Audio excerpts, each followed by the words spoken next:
Enter with us a world hidden in the shadows. A world where you don't know if you can trust your eyes. Two men search to expose the truth. Welcome to the Last Known Sighting Podcast.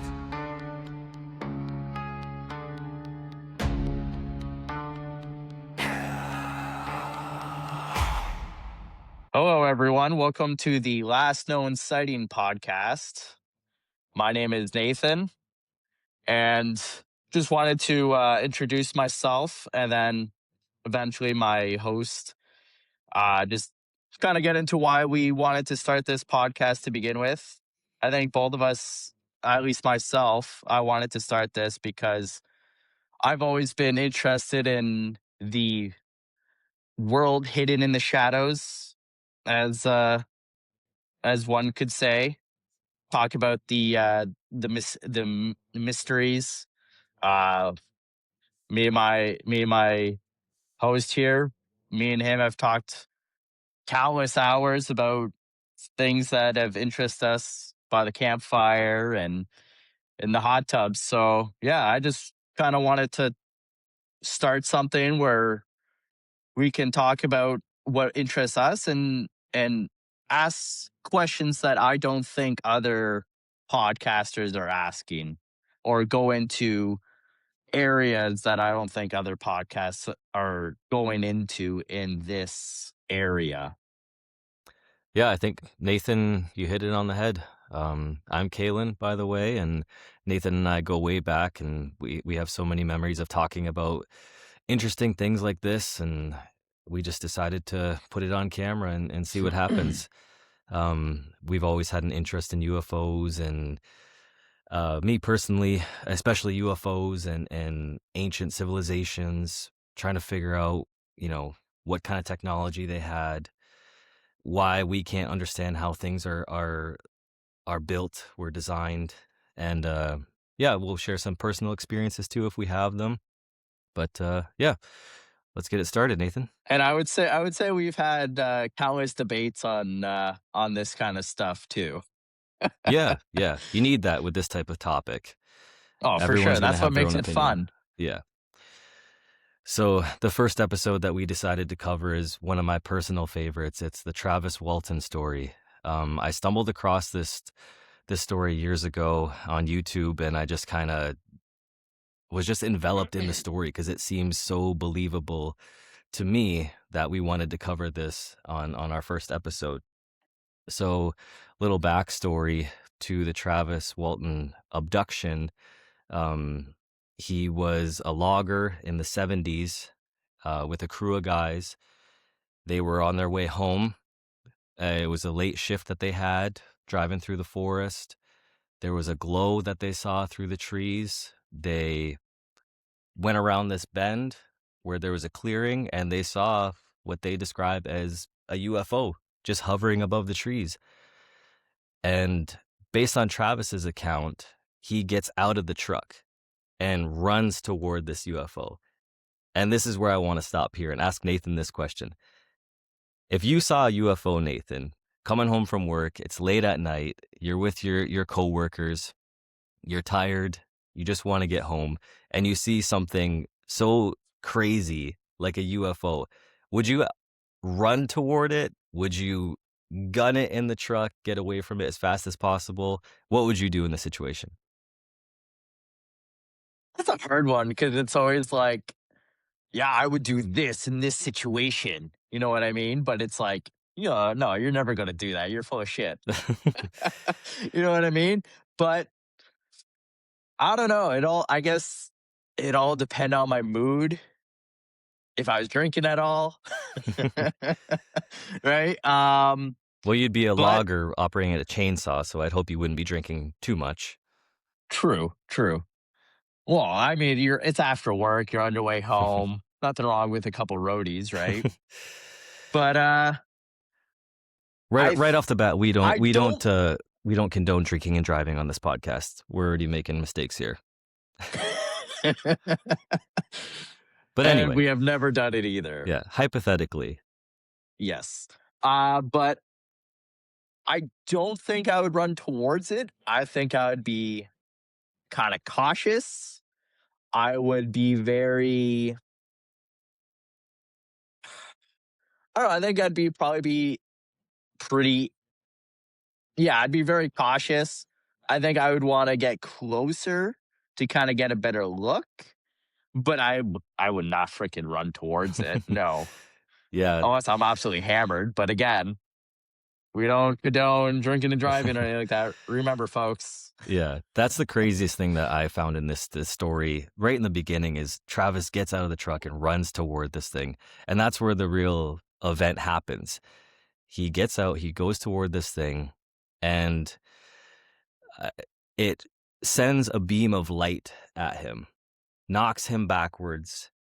The coworkers think he's been killed. They take off in the truck. They want to get out of there as fast as possible. But down the road, Now, hold on. Let me stop you there. Let me stop you there. If that happened to your best friend, would you get into that truck and hightail it out of there? What would you do in that situation? if I was witnessing Travis being Yes. hit by Yes. that, He's your best buddy. He's getting his ass smoked by this beam of light. Would you get into that truck and hogtail it out of there, or? I would like to say I'd be a good friend and try to see what happened to him, but given Yeah, the right. You'd be crapping yourself. yeah, the extreme conditions, I don't know. I would hope that I would have the courage to rescue my friend, but that's not what happened in this case. The adrenaline, the fear got the best of them. They took off down the road, and as the story goes, they decided we got to go back for Travis. They turn the truck around. They go back. Travis is nowhere to be found. The UFO is nowhere to be found. They don't know what is going to happen next. So they go to the police and try to explain what happened. And you can imagine how ridiculous this might have sounded. You know, our friend, this is what happened. He got abducted. The police obviously have a lot of questions. They don't believe their story. They might have suspected that these guys probably killed Travis Walton and are trying to come up with a fabricated story on what happened to him to get away with it. So during the investigation, all of the crew members, and I believe there was 6 of them, that took polygraph tests, and all of them passed. So that creates an issue. You have this wild story. You have a man that's supposedly missing. You have a group of guys that are all eyewitnesses that say this is what happened, and they take polygraph tests and they pass. So the interesting thing I found about this is one of the coworkers actually had a fist fight with Travis that same day. So for somebody to have that kind of disagreement with Travis and witness what happened and still be able to testify and pass the lie detecting test was really impressive to me. Like, you know, that really holds some weight to this story. Do they ever say what the disagreement was about? It was something to do with a girl.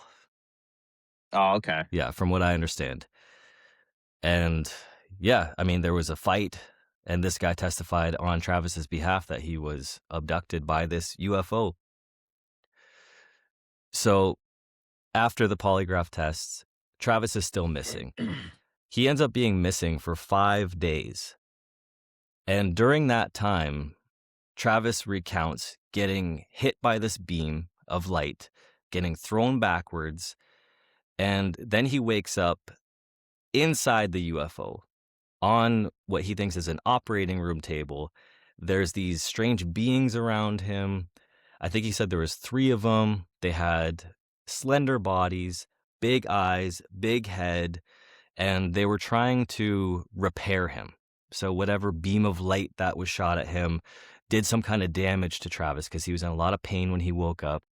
He was frantic, as I think a lot of us would be. I mean, Nathan, if you woke up in a UFO, you know, worst case, scenario that you can imagine. You're being operated on by these strange beings. How do you think you'd react to that? Oh, I'd be freaking out. I'd be I'd be letting every bodily function free.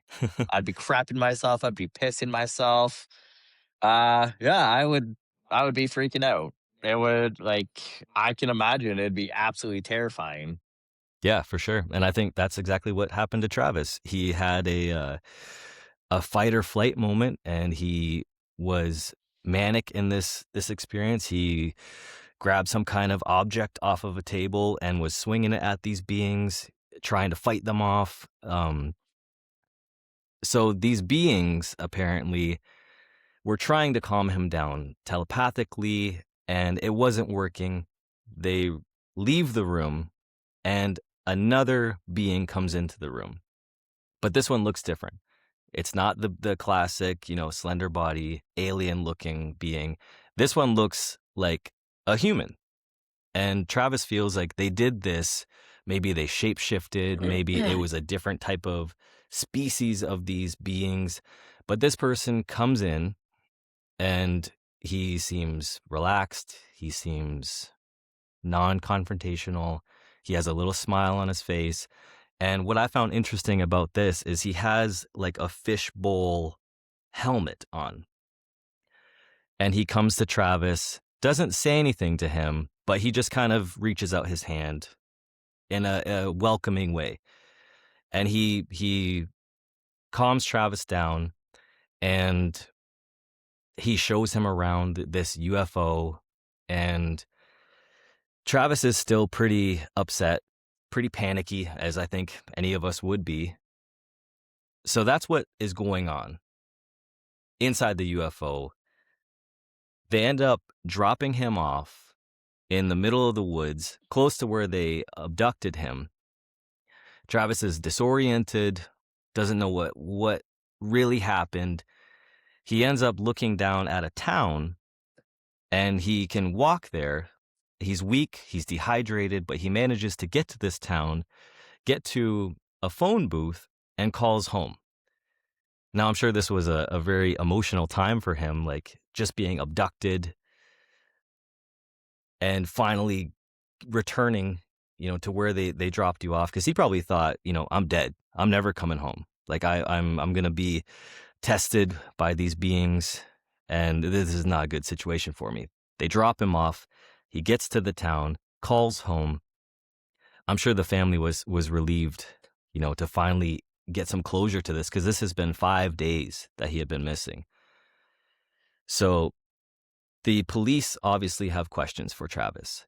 They bring him in for questioning. They get all these details from him. And remember, this is a story that happened in the 70s. And Travis, to this day, has really not altered his story at all. He's been on multiple podcasts. He had a movie about him called Fire in the Sky. Do you think, Nathan, that there was some kind of conspiracy to this entire story? Do you think there was maybe some financial gain behind this? I mean, possibly. Like, out of the two of us, I'm definitely more the skeptic. Just when it comes to aliens or UFOs in general, you're definitely more of the believer than I am when it comes to this kind of stuff. But as yeah, I would say there would definitely be some financial gain. Like, let's face it, if Hollywood can find a good story and turn it into a movie, that you could definitely make big money off of that, right? Like, it happens all the time, right? People make up fake stories to try to become famous, especially nowadays, right? With the internet and stuff like that, right? Like, how often do you see on the internet someone making up some sort of story to get people outraged, to try to get notoriety? and then it turns out to be fake, right? Happens all the time. Yeah. So it wouldn't surprise me. Yeah, for sure. Like there was also some tension in the line of work that they were doing. They were loggers. I think there was some contract issues. Maybe this could have been a big story to buy them some time. You know, we have a missing person, so obviously we can't complete the contract. You know, there's different alternative stories that could lead to this being a big hoax. But the fact that Travis has such a detailed recount of what happened, the polygraph tests that were passed by, from what I understand, all of the witnesses. Now, I know polygraphs are not They're not admissible in court, right? correct. Yeah. So So it's like you got to take that with a grain of salt as well, yeah, for I sure. think. Yeah. So, and that's what made this story interesting to us, because there's different ways that this could be a hoax. This could be something else. This could be a real alien abduction. I'm leaning Yeah. toward that. You know, I think one of my issues is I'm such a fan of the UFO phenomenon that I'm trying to find truth in it. I'm trying to find ways that this is a real thing. And yeah, I think Travis he experienced something, whether it was a UFO abduction, this was some kind of hallucination that they were having. Something happened in the forest that night. Yeah, you could say something happened. I mean, obviously I'm definitely more of a skeptic when it comes to the whole aliens and UFOs phenomenon. I I've said it many times and I'll say it right now. I'm I'm the person where if aliens existed, cool. If not, cool. I'm not I'm on the fence when it comes to it, right? Like it's it's like, okay, cool, yeah. I love watching the movies and stuff like that, right? But it's like, yeah, I don't know. I definitely think it could very well be easily hoaxed as well, I think, right? Yeah, it could be. The financial gain when it comes to the movie, that's also interesting, because Travis is now a bit of a celebrity with this story. As we said, he's gone to multiple podcasts. He has a movie about him. I believe he's written a book. Um, yeah, this is definitely a way to become famous if it were a hoax. And that's the thing too, is like if it is a hoax, how do you, as someone who is not there, how do you how do you disprove what he went through, right? Like that's a hard thing to do, right? Just to disprove anything that anyone's been through, it's hard to do that, right? Unless you have some sort of evidence, right? But also too, like, what kind of evidence do they have that it happened? They have their eyewitness testimonies. They have, like, Yeah, there's but news articles about it, on what yeah, but happened. the whole eyewitness thing, we all know that eyewitness reports aren't the most accurate and reliable, right? Like, let's face it, people get things wrong all the time, right? Your mind plays tricks on you all the time, right? Especially when, like, I don't know, your adrenaline's rushing for whatever reason, right? Like, you're tired or whatever. Like, Yeah.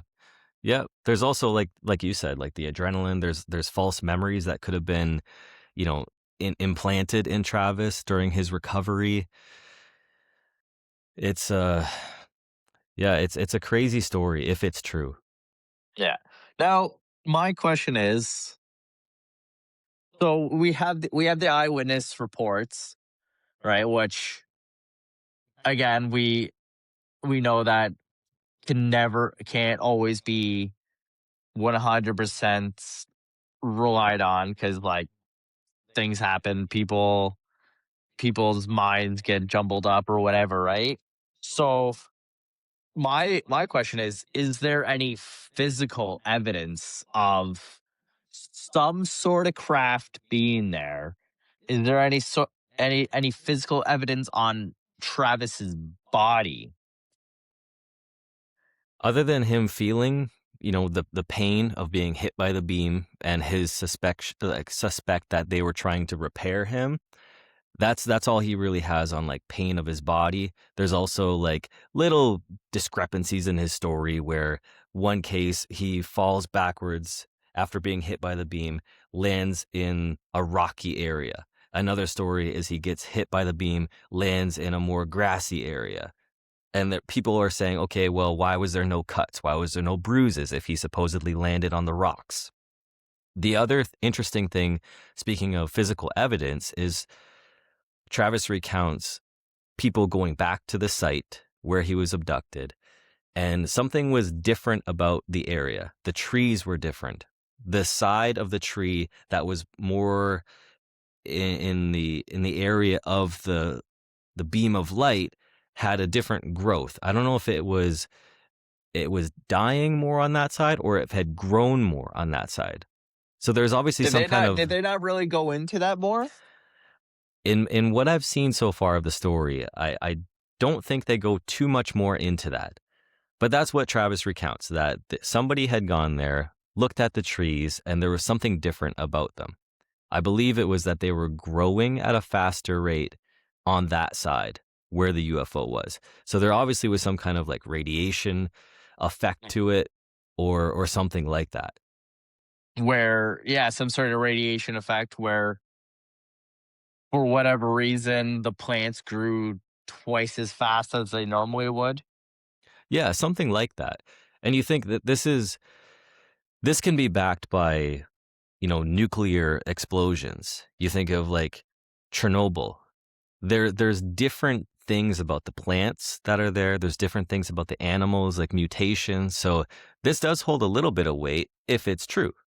Maybe that blast did give off some kind of radiation to the plants, to the trees around the area. That I it'd be cool to see the area, Yeah. to go to Arizona, where it actually happened.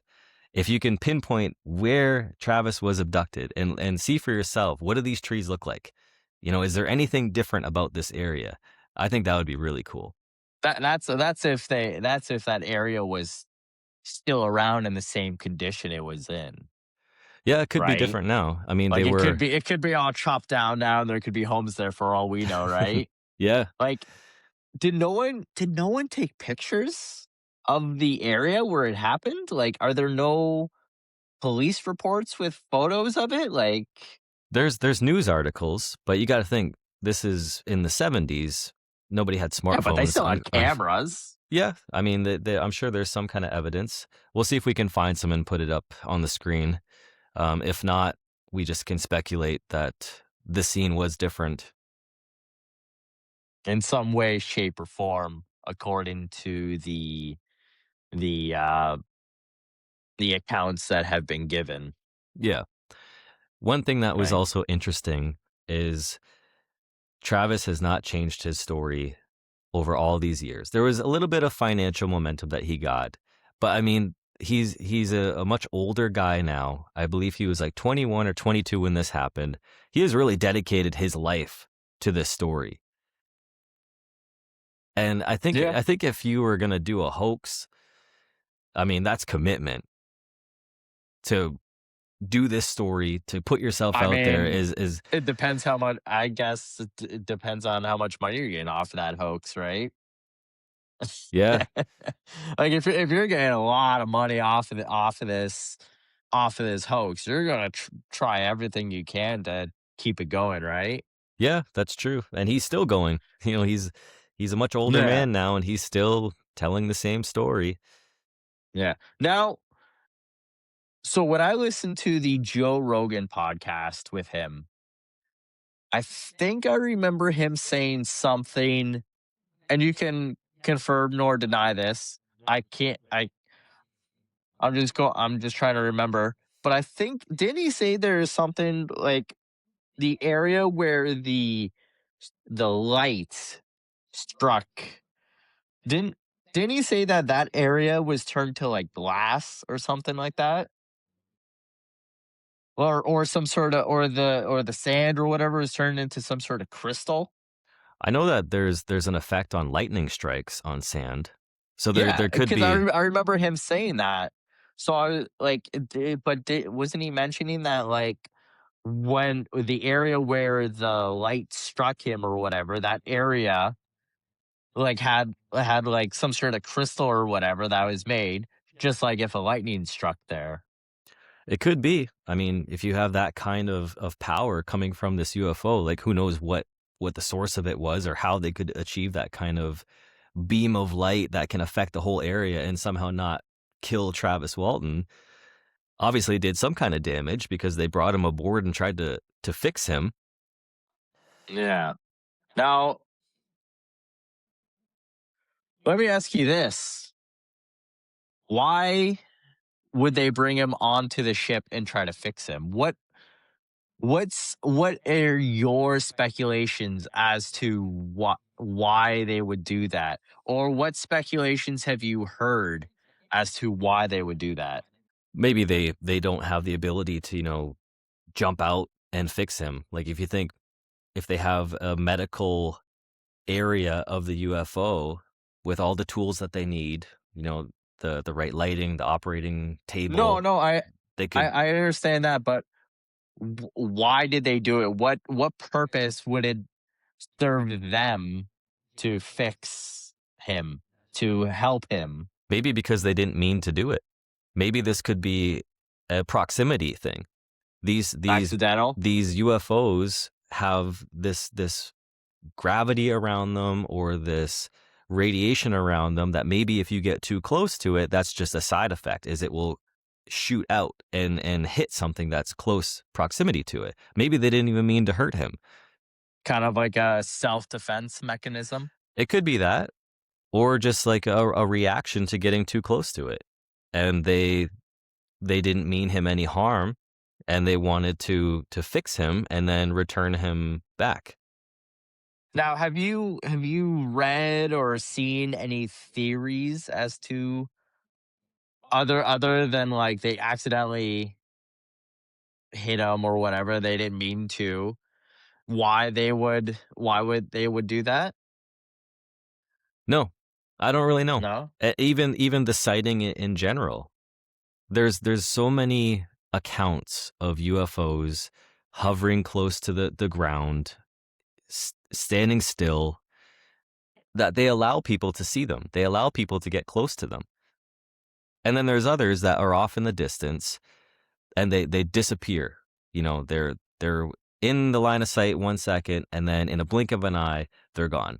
So the fact that these sightings are so random, I guess, like I don't understand why, if they wanted to be seen, what was their purpose? If they didn't want to be seen, then why stick around?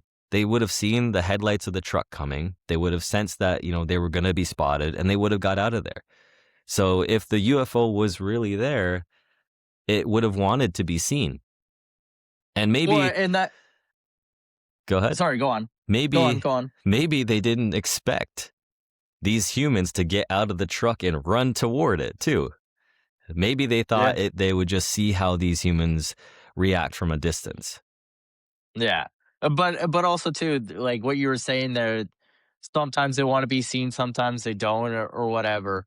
And like we can do like a million different like we could do like a whole nother podcast episode just on that alone as to like what the theories are as to why they would want to be seen, why they want to abduct people and all this other because like yeah, there's tons of stories out there. And there's all kinds of theories as to why they would want to do that. So Yeah, but for yeah, sure. it just it just makes you wonder, like, why would they want to? Why would they hit him with this light, this beam of light or lightning or whatever it was? Why they would hit him with it, and then why they would bring him onto the ship and then like help him. You know what I mean? Yeah. And what exactly are they? If these UFO Yeah. sightings are real, they are happening. I personally don't have any experience with UFOs per se. I have had weird sightings on the ground, like footprints, for example. But the one of the questions is, what exactly are they? If they're real, are they aliens in the light of, they're from another planet, they're visiting us, they're watching us? Do they have good intentions Yeah. What with are what their they're doing? motives? Yeah. Or the alternative that I've kind of dove into a little bit lately is, are they us from the future? And this Yeah. is a real I've seen that theory too. We could always do a whole episode on that alone too. yeah, that to me is a real like tinfoil hat moment where thinking that this could be us from the future coming back is just wild. Yeah, I've seen that theory too out there in the uh in the world, right? In the interwebs, as the kids like to say nowadays, right? Yeah. But yeah, it just yeah, it just makes you wonder if this story is true, why would they help him? Right? That's my biggest question as to if this story is true, what is the purpose of them helping him? And because again, I'm sure we're gonna do episodes on it, but there are cases of people with who have found foreign devices in their necks or whatever, right? Yeah. So has Travis ever found a foreign device in his neck or anywhere on his body that is not of this world or not of human technology that we know of? Not that I know of. I don't think he has anything that he carries with him today. But yeah, He's there's never come out and said anything like that, eh? no, I don't think so. No. But Okay. there are cases of people with these experiences, like you said, that they do have some kind of implant afterwards. Yeah. Yeah. And like I said, that's a whole nother discussion for a whole nother episode, right? Like, Yeah. especially too when we do get more into this stuff and talk about other experiences of people who have had these devices in their necks or some sort of foreign device implanted into their body, Yeah. right? Yep. And nobody has real explanations for this. I think just recently, the Peru mummies, the tridactyl mummies. Do you know much about what's going on with that story? I've I've heard a little bit here and there, mostly from doing a little bit of Google research, and then also oh, what's his name? Josh. He has a book that I really want to check out that I actually just got. I'm gonna check it out soon. All right, we'll put that But up. We'll put that image up if we can, once you figure it yeah, out. yeah. Forget his name. He's known as like the rogue archaeologist or whatever. That's like his nickname, Oh, okay. right? Yeah. But he was on he was on Michael Knowles' podcast and also Blurry Creatures, and he was going into it a bit. Okay. Well, the reason I brought that up, you were talking about implants. One of these mummies supposedly has an implant in it. Oh, okay. Really? Yeah. When did they discover that? During some of their autopsies, I guess you could say, of what they're doing to these things. Because I haven't heard that. I haven't heard that at all. Like that must have just came out. Yeah, but getting to the point of who are they? They could also be a lost civilization Yeah. with these structures that people find around the world, and there's even more of them that are discovered. You know, we have the pyramid in Egypt with these long shafts that go down way down that nobody had up until this point known about. So this is, I think, stepping stones to maybe getting some answers on these sightings. You know, could this be lost technology? Could this be a lost civilization? Could this be a civilization that went on a different path than we did? Yeah, and these are all things that like again would be like a whole nother podcast episode, right? Like just the amount of information and speculation out there. It would take you 6 hours just to talk about it all. You know what I mean? Oh yeah. And that's why we wanted to start this podcast in the first place. Is it's a topic that I think people are talking about more. You know, it's in news articles now. This is something that I think in the coming years we're going to have more discoveries, we're going to have more disclosure, and hopefully get some answers to what's really going on. Who knows? Maybe that movie that's come out by Steven Spielberg. Is it Disclosure Day or whatever it's called? Yeah, Maybe that's the beginning. it could be. Right? Like I think again, I'm on the fence when it comes to this story. I'm on the fence when it comes to like any alien abductions or anything like that. Again, I like it's not really my bread and butter. You know what I mean? Like I think they're cool stories and stuff like that, but it's definitely something that you're more interested in than I am, right? Yeah, for sure.